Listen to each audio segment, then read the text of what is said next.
중소벤처기업과 소상공인을 대변하는 예스티비 뉴스 첫 소식입니다. 기업의 R&D는 혁신 성장을 위한 필수 요소지만 자금난에 시달리는 중소기업과 스타트업의 경우 R&D에 과감한 투자를 하기란 쉽지 않죠. 정부는 중소기업의 기술 개발을 지원하기 위해 올해 역대 최대 규모인 1조 4,885억 원을 투입하기로 했습니다.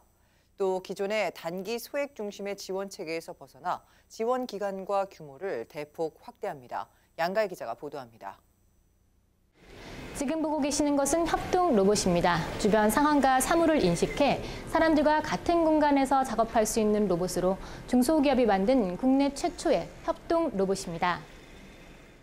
협동 로봇이 전 세계적으로 주목받기 시작한 2016년부터 자체 기술을 바탕으로 해당 분야에 본격적으로 뛰어든 유로메카는 산업용 로봇을 구비하는 데 어려움이 따르는 중소기업 사업장에 합리적인 가격의 협동 로봇을 국내 최초로 개발해 중소기업의 스마트화를 앞당기고 있습니다.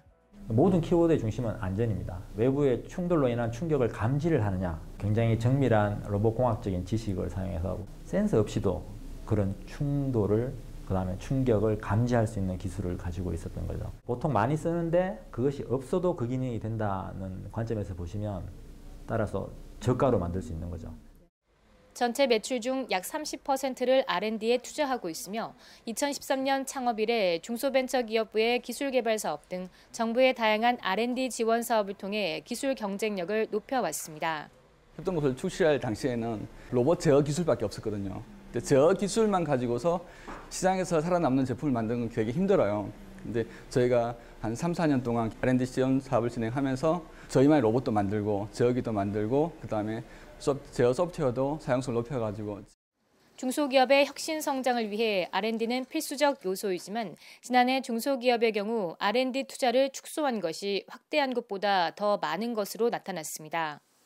특히 중소기업 한 곳당 평균 연구개발비는 3.4억 원으로 대기업 대비 1.3%에 불과한 것으로 조사돼 R&D 투자에 대한 대기업과의 격차가 심화된 것으로 드러났습니다. 이에 정부는 중소벤처기업의 기술 개발을 지원하기 위해 올해 역대 최대 규모인 1조 4,885억 원의 예산을 편성했습니다. 중소벤처기업부는 예산 증액과 더불어 혁신 역량을 보유한 중소기업을 적극 뒷받침하기 위해 기존의 단기 소액 중심의 지원 체계에서 벗어나 지원 기간과 규모를 확대해 최대 3년 이상 20억 원까지 지원할 예정입니다. 또한 중소기업의 혁신 역량 수준에 맞는 전략적인 지원이 가능하도록 각 사업별로 기술 개발 기간과 규모에 차등을 두는 등 R&D 지원 체계를 개편했으며 특히 4차 산업혁명, 소재 부품 장비와 시스템 반도체, 미래자동차, 바이오 헬스 등 빅3 분야에 집중 지원할 계획입니다. 이 중 소재 부품 장비 분야의 경우 부처 간 협업을 통해 중기부의 기술개발 자금과 특허청의 IP R&D 전략 컨설팅을 패키지로 지원해 중소기업의 기술개발과 사업화 성과를 높인다는 방침입니다. 예스티비 뉴스 양가희입니다.